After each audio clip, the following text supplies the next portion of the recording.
Cześć! Dzisiaj opowiem Ci o 5 śląskich słowach, które nie mają swoich odpowiedników w języku polskim. To takie wyrazy, które oczywiście da się przetłumaczyć na polski, ale trzeba to zrobić dookoła, opisując rzecz lub zjawisko. Śląski to język niezwykle zwięzły, skrótowy.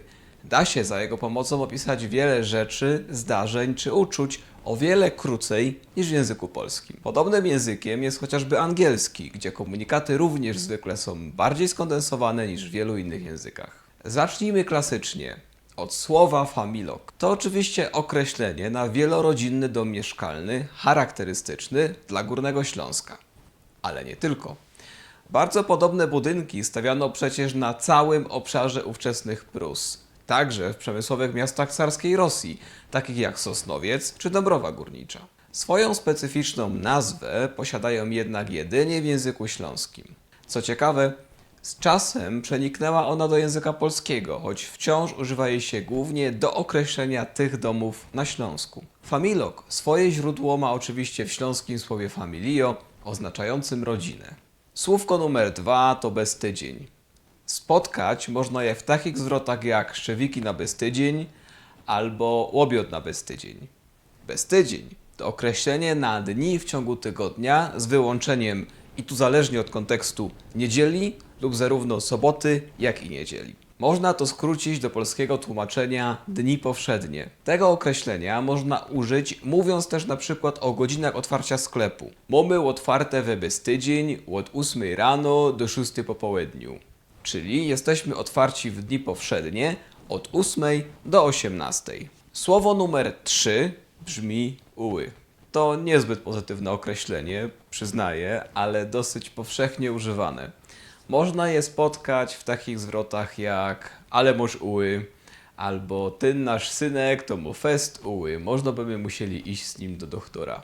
Uły to określenie na krzywe nogi, nogi patykowate czy generalnie dziwne. Zatem użyte zdania po polsku będą brzmieć ale masz krzywe nogi oraz ten nasz syn ma bardzo krzywe nogi, może musielibyśmy iść z nim do doktora. Zatem jeśli ktoś powie Ci, że masz fajne uły, to nie traktuj tego jako komplementu, a raczej szykuj ciętą ripostę. 4 słowo zna każdy, kto kiedyś kisił kapustę lub ogórki na Śląsku.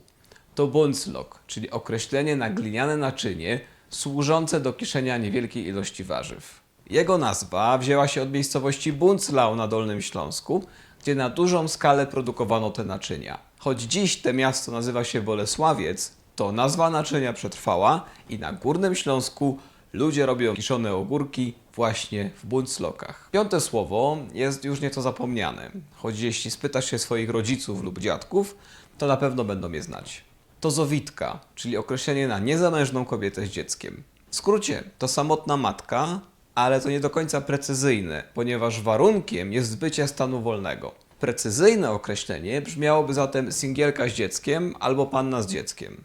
Po śląsku po prostu zowitka. Takich słów jest oczywiście więcej, a pełne piękno śląskiej skrótowości widać dopiero na przykładzie pełnych zdań. Często spotykamy się z tym, tłumacząc na śląski większe teksty. Jeśli tłumaczymy z polskiego na śląski, to tekst po śląsku zazwyczaj jest o wiele krótszy niż oryginał. Przy projektach, w których tłumaczymy z angielskiego na śląski, to śląska wersja jest zwykle dłuższa, ale tylko nieznacznie. Zachęcam Cię więc do dalszego eksplorowania tajników naszej gotki, bo takich fascynujących odkryć czeka tam całe mnóstwo. A jeśli chcesz jeszcze lepiej poznać śląsko-gotka i udoskonalić swoje umiejętności językowe, wejdź na stronę ponaszymu.pl/bonus, zarejestruj się i uzyskaj dostęp do bezpłatnego 45-minutowego szkolenia 10 sposobów na szybką naukę śląskiej gotki. Pokażemy Ci w nim sprawdzone sposoby na to, jak zacząć naukę gotki, co zrobić, aby jak najszybciej uzyskać pożądane efekty i jak się doskonalić we wszystkich obszarach używania języka. W rozumieniu, mówieniu, pisaniu i czytaniu. To mega wartościowa wiedza, dzięki której będziesz dokładnie wiedział, jak zabrać się za naukę gotki. W efekcie wreszcie będziesz mógł się nią swobodnie posługiwać. A zatem nie czekaj. Już dzisiaj zarejestruj się na stronie ponaszymu.pl/bonus i zacznij swoją przygodę z gotką.